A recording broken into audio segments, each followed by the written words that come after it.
Welcome back to Ziki1 Plays. Thank you so much for joining me today, Tier List Tuesday. And sorry about the voice, but it is what it is. We're going to roll forward with it today as we rank all of the new Pokemon introduced in Generation 9 in the Scarlet and Violet games. So let's get right into it.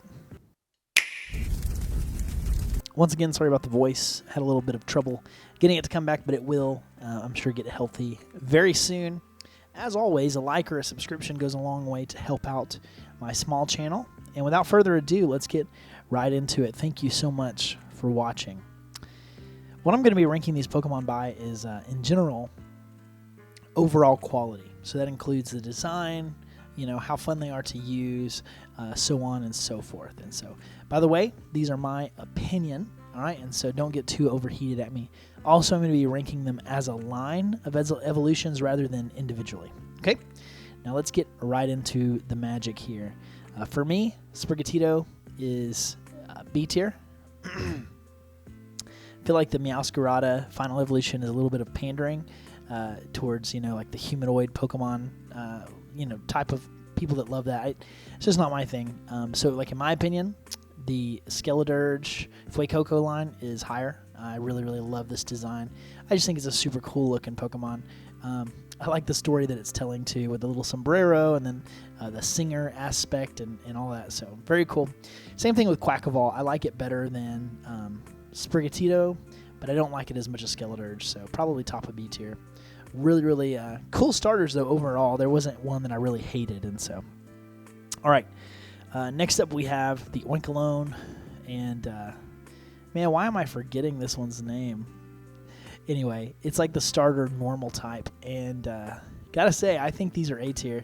I think they're so cute, and I love the male-female differences. Dedunsparce, C tier. Just really wish they would have done something cooler in bringing this Pokemon back. Glad it got some attention, but just adding an extra segment I don't think was the way to go.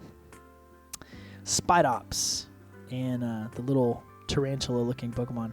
Again, these are great designs, in my opinion. Really, really good-looking standard bug designs. I know a lot of people didn't like the stat distribution or anything, but in terms of like design and everything, I think it looks really good. And I really enjoyed using it in competitive Pokemon, but also just in a playthrough. And so, yep. Low Kicks, on the other hand, is, man, probably B tier. Still a really cool design. I think I like Spidops a little bit more, although that's my opinion.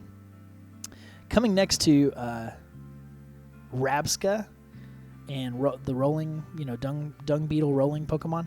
Those two are my first S tier picks. I think Rabska is just an incredible design, both from like the way that it incorporates psychic ability and the floating, way that it kind of hangs in the air, but also the way that it's like this Egyptian scarab beetle. It's just a really, really cool design. Houndstone, probably low B tier. It's a really cool idea for a ghost dog, but it didn't like stand out among all of the other designs to me. Espathra is another C tier, and Flittle, they're okay. Farigiraf is A tier. Of course, I have to admit I'm biased here. Girafarig is like my favorite Pokemon, and to me, Farigiraf didn't necessarily reach the heights of Girafarig, but it still is a great evolution for that Pokemon. Wiglet and Wugtrio. I like them better than Dunsparce, but still not that great of a design in my opinion. Dozo is B tier. Really, really cool design. The giant fish with the little crown on its head. And I even liked the way that they gave it such a unique ability, although some might say it was kind of broken. Veluza, also high B tier. I really like this Pokemon. It reminded me a little bit of like a techno version of Relicanth, which is one of my favorite old fish Pokemon, kind of little-known Pokemon from Generation 3. Now we have the Dolphin line with Palafin, and I gotta say, from the uniqueness, I think it's got to be A tier for me. I will say, when I first saw the evolution, I wasn't impressed, but then when I realized that the evolution had this extra form, that made all the difference. And so, just such a cool idea for a Pokemon that switching in and out gets you this additional form. Now, the Olive Pokemon, I really, really liked this, and I love the naming, but I think that the last form kind of fell a little flat for me. And also its stat distribution and the way that it feels to use it in battle doesn't help it out at all. And so, decent Pokemon, but kind of falls flat in execution. Similar to the fire and grass one, Scovillain, I think is his name. Man, I hurt for what this Pokemon could have been, because like fire and grass is a super cool typing, but the way that it ended up, I don't know. The bell peppers and the weird like neck that they have, they're just not my favorite Pokemon at all. Okay, now this feels to me like classic Pokemon design. Bellibolt. This might have been my favorite Pokemon in my first playthrough, although Rabska's up there too. Bellibolt and the little Tadbulb, I believe is what its name is. Those two Pokemon, both of them, they just look so cute, and like you could hold them and play with them, and at the same time, so powerful with their electric abilities. I think that they're a really great Pokemon. Also, Bellibolt feels good to use. He's got a good stat distribution and an amazing ability, and so, yep. Now, Reveroom is next, and this Pokemon's all right. I'm probably going to have to go B tier with it. Better than Meowscarada, but not better than Quackavole. Yeah, just kind of meh. It was cool. When they said there's going to be a car Pokemon, I kind of rolled my eyes like there's no way that's going to be good. But, Reveroom actually kind of had this cool aesthetic to it, and the way that it kind of felt like a mixture of rock, naturally formed car type of creature. I think it's fine. It's fine. Not great, but it's fine. Orthworm is so cute. I love that Pokemon. Also, I'm a huge fan of Steel types. It's probably my favorite typing in the game. So, pretty cool Pokemon. Unfortunately, its stats and the way that it feels to play kind of holds it back, in my opinion. It's very, very defensive, but it doesn't really have much going for it other than that. Mousehold. Man, I wanted to like these more than I ended up liking them. It felt a little baity with its population bomb move.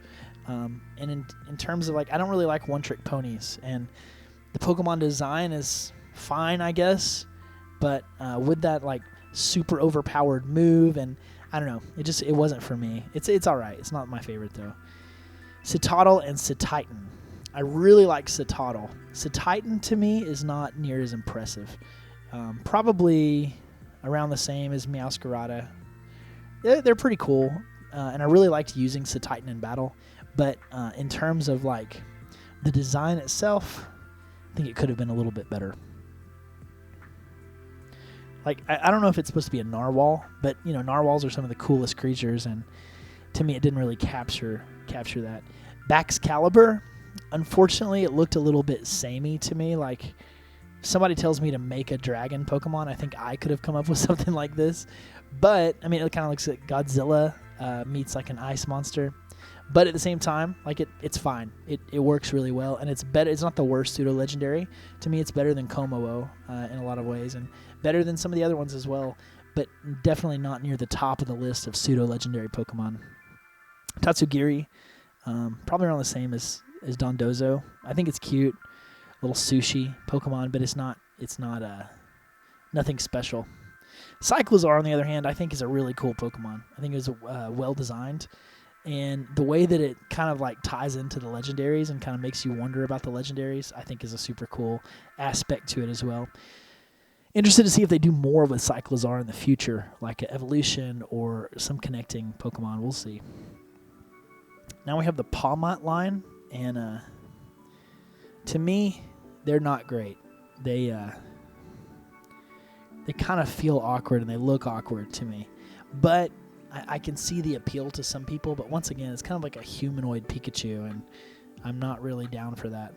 Okay, Wattrel and Kilowattrel are really, really cool designs. They remind me of Swellow, but they have the electricity aspect, and I just think they're really cool. Oh man, I can't even remember the name of this bird. It'll probably come to me here in a minute, but it's the rock. It's the dark and flying bird that has rock type moves. It's very unique in that aspect. And its design is okay. I don't know. Probably another B tier. I like the rock moves, but it didn't really blow me away. Yeah, probably around the same place as Reveroom. Squawkabilly. Yeah. I prefer Chatot myself, but it's not bad enough to be down with Scovillain. Probably just bottom of C tier, honestly. It's a cool Pokemon, but like I said, I prefer Chatot to Squawkabilly all the way. All right, next up we have Flamingo. Flamingo's okay too. I like his ability. I really liked his design, first of all. I feel like he needs an evolution. I think an evolution to Flamingo would make him so much better. So for now, I'm going to put him probably around the same place as Low Kicks. Cloth, on the other hand, I just think is an amazing design. Probably up here with Spidops. The big eyes and the pincers, I just think it's a really cool design. Its stats and kind of the way that it's used leaves a little to be desired, but in terms of design, they knocked it out of the park with that one. And I want to say the same about Garganuckle. I mean, it's not like anything extremely special, but it definitely got around the vibe of like Geodude and that line. But I think it's quite a bit more powerful than Golem ever was. Obviously, the final form, Garganuckle, was a force to be reckoned with pretty much in all forms of competitive Pokemon for the entire season. And so, yeah, it's a good Pokemon. Super cool. Glimmet and Glamora. Probably around the same area. Super cool design. I really liked the way that it opens up into a flower, and then it also kind of condenses into this rock monster. Super cool. Yeah, nothing much more to say about it. Performed fine in competitive Pokemon. It's fun to use. It does learns a lot of really good moves. Yep. Grafaiai, on the other hand, man, I don't know. Probably B tier. Yeah. Because the design is just pretty cool, actually. But, I don't know. The moveset, the stats, I didn't enjoy using it. I actually never even had one on my team. But it's a cool-looking Pokemon, that's for sure. Now, Hound. I'm not sure exactly how you say it. I know, obviously, where I'm from, you say Dachshund when you're talking about this kind of Pokemon. But this one is like Dachspun or something like that. It has these, like, rolls on its head, basically. One is like doughy, and then one is baked. I just think it's a really cute design. Really cute design. But it also kind of begs the question of, like, most times Pokemon evolution is something that's like macro evolution, like its body changes in some way. Like, look from these rock Pokemon, how they shift and change. This one just looks like he was tossed in an oven and that evolved him. But I think it's so cute. Yeah, Fido. That's what it is. Fido and Dachspun or something like that. Okay. Now the old dog Pokemon that your rival uses. Oh, man. They're okay. Probably around the same level as Houndstone. I don't think the design's that great. I think the story elements are what made this dog special to me. Bramblegast, on the other hand, is an A tier Pokemon. Probably high A tier. Yeah. I just think it's such a cool looking Pokemon. I think the stats and the ability are really cool. I also think that it has great potential to be a really good battling Pokemon. I've used it in a few different teams, as well as, again, the look of it, the brambles, the briars, I think really make this Pokemon look great. Next we have Gimmighoul and Golden Go. Man, probably A tier. Golden Go is such a great Pokemon competitively, but in my opinion, he's like almost too good. Like, he was meant to be broken in some ways. And his design is not that overbearingly strong compared to all these other Pokemon, so he's cool. I like him a lot. Definitely deserves A tier, but he doesn't take the top for me. Now, we're getting into the Paradox Pokemon, and you're gonna learn that I really respect these designs a lot, but I understand that many people have things against them, and it is what it is. But for me, Great Tusk is in the A tier,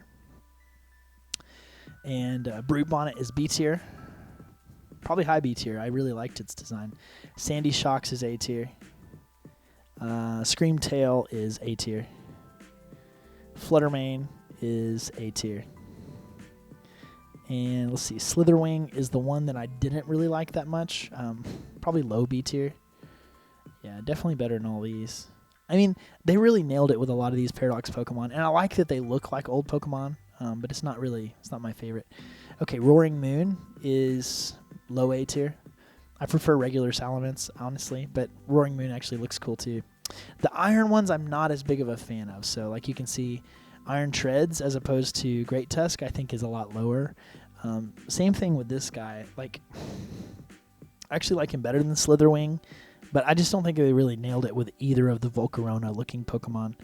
Iron Hands is pretty cool as well, but doesn't really reach to the heights of some of the other Paradox ones. Iron Jugulus is the same way for fur, original Hydreigon look. And then we have Iron Thorns. Yeah, same region. The Delibird one, on the other hand, is up here with Great Tusk. It's so cool. I love the robotic-looking Delibird, and I love that it actually is decent in competitive Pokemon, because Delibird would never be, right? Even an evolution to Delibird would never be. And then we have Gallades. What was that one called? Iron Valiant, I think. Probably with Iron Thorns. I mean, you could tell I'm not a huge fan of the Iron Pokemon. They just, to me, they didn't quite accomplish the heights of the more historic-looking Paradox Pokemon. Okay, next up we have the Legends of Ruin, and I think these are great designs. Tinglu, Chinpao is probably up here as well. Wo-Chien is like my favorite. Actually, that may be an S tier for me. I just think the design of the slug with the armor, and that kind of goes into how high his defense is and how good his defensive abilities are. I just think it's an incredibly well-designed Pokemon, and it's really fun to watch. The Goldfish one is a little lower for me, but it's still pretty cool. Koraidon and Miraidon. Early on, I did not like the designs of these Pokemon, but the more you spend time with them, I really enjoyed them. Probably in the area of Palafin, and Miraidon, on the other hand, is a little higher. I went way down the page. Sorry, guys. Miraidon is higher for me because Miraidon has a whole lot more going for it in terms of like the electric terrain and the way that it kind of moves freely in the air. I think it looks really cool. Tinkaton is really cool design, actually. Yeah, probably higher than Grafaiai. Maybe around Veluza, around that area. I love the Big Hammer. It's also my daughter's favorite Pokemon, so there's got to be something said for that. Okay, next we have the little fire guys, Armorogue and Ceruledge, and I don't know. To me, again, they're a little baity on, oh, look, it's a humanoid Pokemon. I don't like them as much as Quackavall. That's probably fair right there. They're very strong competitively, or at least they were early on. But I don't know. The designs are a little predictable, a little bit easygoing. They're not my favorite. Toadstool and Toadscruel, I think are cool as well. I think they look really great. I think they're a great progression from the old Toad models, Toadstool and Toadscruel. They were some of my favorite early Pokemon, like Generation 1 Pokemon. And to see them reimagined as a grass type was kind of hard at first, but then once you kind of get into the mushroom aesthetic, I think it really makes sense, and it's pretty cool. King Gambit, man, I don't know. I take him or leave him. Decent design. I really like Bisharp, though, and I don't know that King Gambit is better than Bisharp, in my opinion. Okay, the Wooper reimagining. Didn't reach the heights of Wooper and Quagsire to me, but it is what it is. It's pretty cool. Annihilape, on the other hand, is a really great design. I mean, they just nailed what might be a good progression of Primape's rage and fury. Well, he died and became this like horrific-looking rage ghost, and yeah, I think it's super cool. It's a great Pokemon design, and it's actually really strong in battle. It's fun to use, and so there you go. Pre-DLC tier list of all of the Pokemon in Gen 9 and kind of where they rank for me. You can see Bellibolt, Rabska, and Wo-Chien are my favorite hands down, but there's quite a few Pokemon that I really like in A tier, and quite a few that kind of miss the mark or feel short for me in the lower parts of B and the C tier. And so, yeah, thank you guys so much for checking this out. Please leave a comment down below which ones I got wrong and which ones you would change around, and we'll see you guys back in the next video as we begin to cover all of the new DLC coming out for Pokemon Scarlet and Violet. Keep it tuned right here to Ziki1 Plays. All right, peace out.